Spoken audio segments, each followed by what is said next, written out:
This is an iPad. We are good e-reader.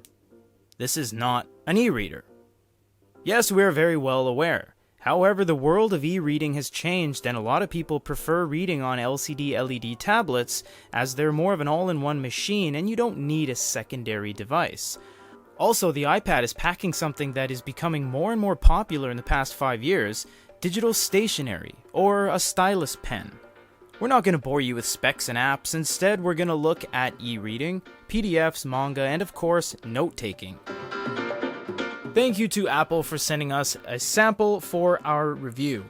You guys aren't here to watch us teach you how to use an iPad, because you don't care. That's not what our forte is. It's not what we're here for. But we'll just give you a quick overview. There's some stuff on the left that kind of give you these cards of different things that are going on. You can edit it. You can add things, remove things. Top down is where you're going to have notifications. You have some widgets in the middle. You have everything icon-based. You can move stuff around, wiggle it, add new folders, delete things, all that kind of stuff. You can swipe over to your alternative pages if you want to add more pages of stuff, or if you have too many things, you just keep kind of having endless pages of applications. If you swipe down, nothing happens. It actually just, for the most part, triggers that side thing. You do have to swipe down from the very edge bezel. You'll see me there in a FaceTime video I was doing, and you see a bunch of other things that are going on when it comes to the things that are working on your device in the background. So you can swipe things away like that, files, settings, etc. We'll look at books in a second. Settings has way too much stuff, and again, you don't want to hear us blathering on, but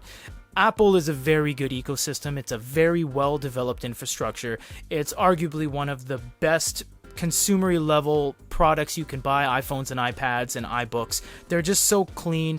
Everything works. Everything's simple. Learning curve is far less than an Android device. You're not going to have any trouble with an iPad. As long as you keep it in the family, deal with iBooks, deal with the iStore, with the App Store, never go outside and try to root it and change things and alter the overall functionality of it.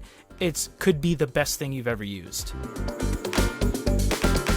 With that out of the way, we're going to be looking at the things you're here to see us talk about, and that's PDFs and magazines and books and all that kind of stuff. So we'll just look at some content. This is a magazine downloaded from the store. Not only can you just do a pinch and zoom, you can tilt it and kind of really get in there and look at it the way you want, and you can throw it down to the bottom if you'd like as well. The quality is just... it's so good on an iPad screen. Some of you technical people will be saying, oh, it's the same screen cell as this one, and there's certain, crossovers between Samsung and iPhone screens and stuff like that. Well, that aside, they do deliver a very good, fluid, smooth, crystal clear image. And the beauty about Apple products is that you're not going to have formatting issues. With Android devices, they're going to be long, they're going to be wide, they're going to be square, all that kind of stuff. So you're going to have formatting issues. But Apple, for the most part, everything's just kind of made for these devices in such a way where it just looks flawless. It's pinned to the sides, and it doesn't give you too much of a weird kind of experience when you're diving into it. It just looks so good. You can swipe up from the bottom, that takes you home. Otherwise, you'll have to tap in to get some extra elements because there's nothing on the bar here. Looking at the store, you can go to what you're reading now. You can go to your library of what you've downloaded. We'll show you those in a second. Or you can go to the bookstore. Now, because this is the Japan lab we're in here at Good e-Reader, we're getting a lot of Japanese content. Of course, you can still get normal content. As you see, we got the little prints, but for the most part, it's going to be the Japanese market.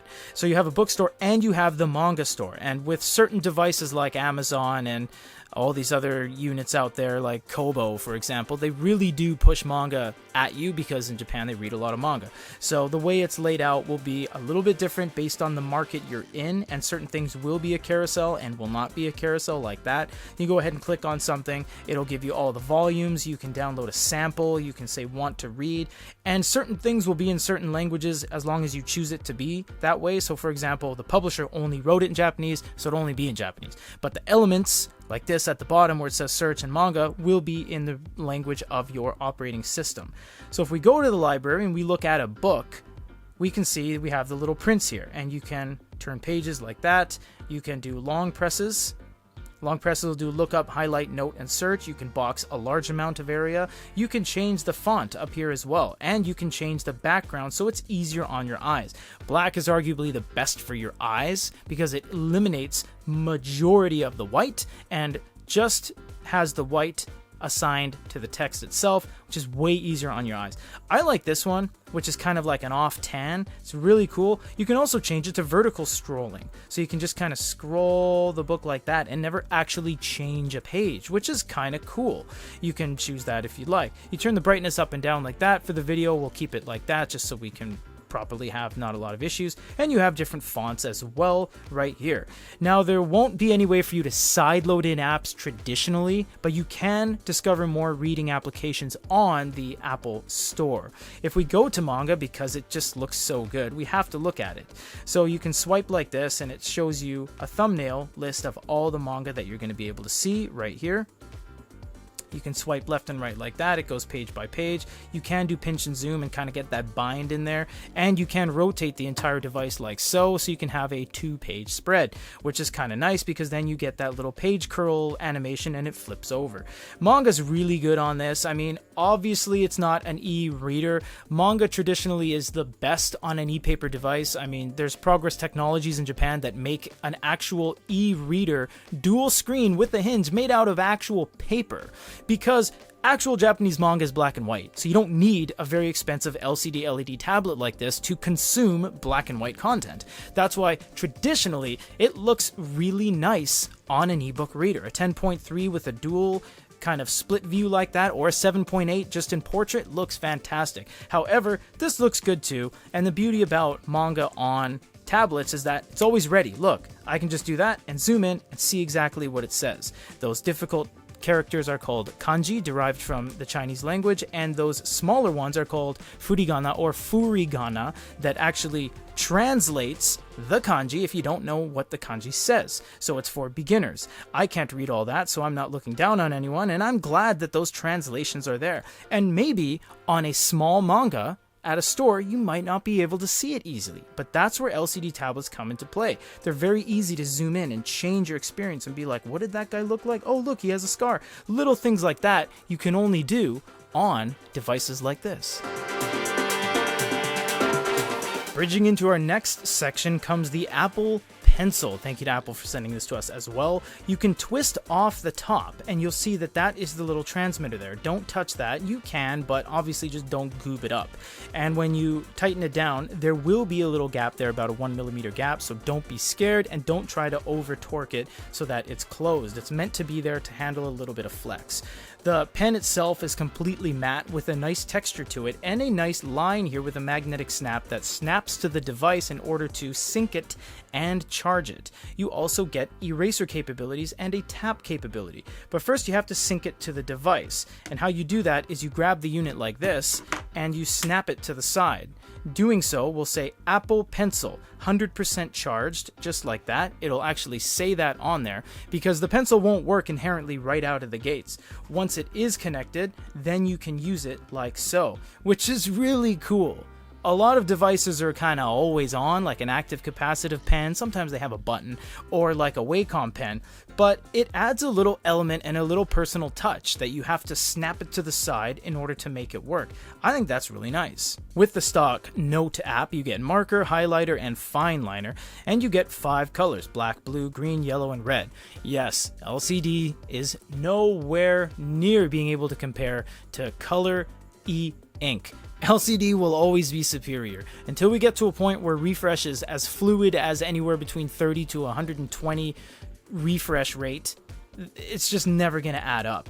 It's never going to match up. So you can click some things around the top here. You get the 3 dots to do scan, pin, lock, and delete. You can send a copy via certain applications, your mail application, etc. You can click here to get more pen settings down below, and you can click here to scan text, scan documents, take a picture or video, or choose photos from the unit itself to plant on here and take notes.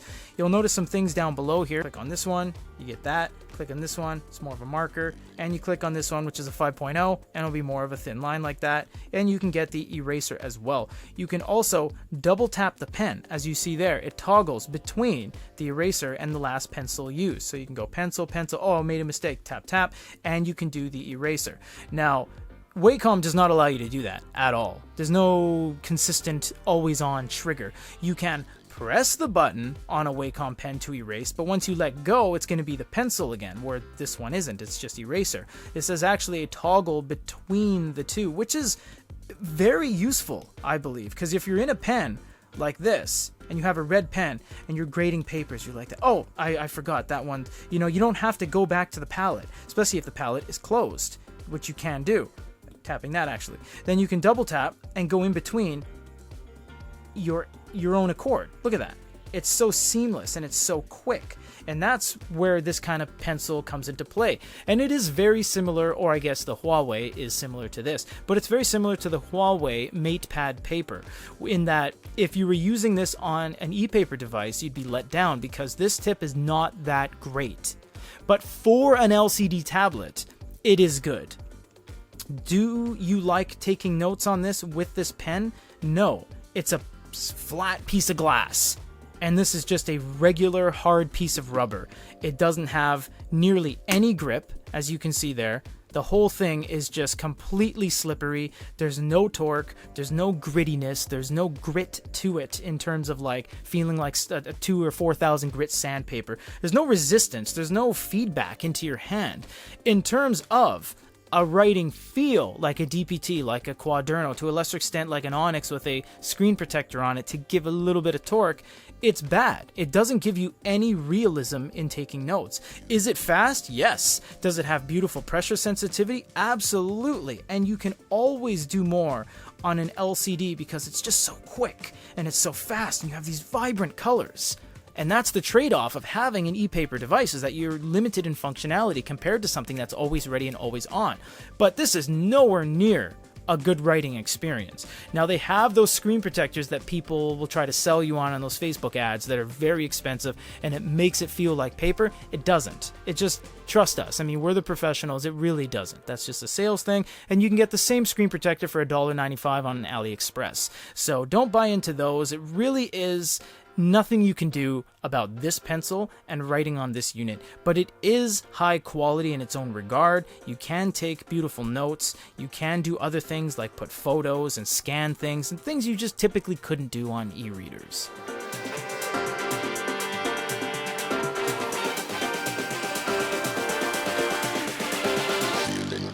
Another thing about the pen is that it doesn't last long. It was 100% at the start of just that segment of taking notes, and if you snap it to the side, it's already at 94%. This pen drains battery quicker than any other pen we've ever reviewed or had in our hands here at Good eReader.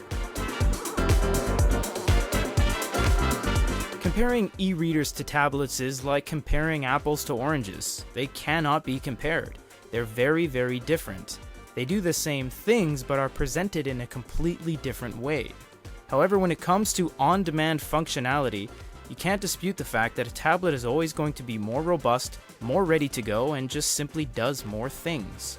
However, remember, with tablets you have to charge more frequently, there's more demand on the battery, and of course, your eyes. For Good eReader Tech, thanks for watching.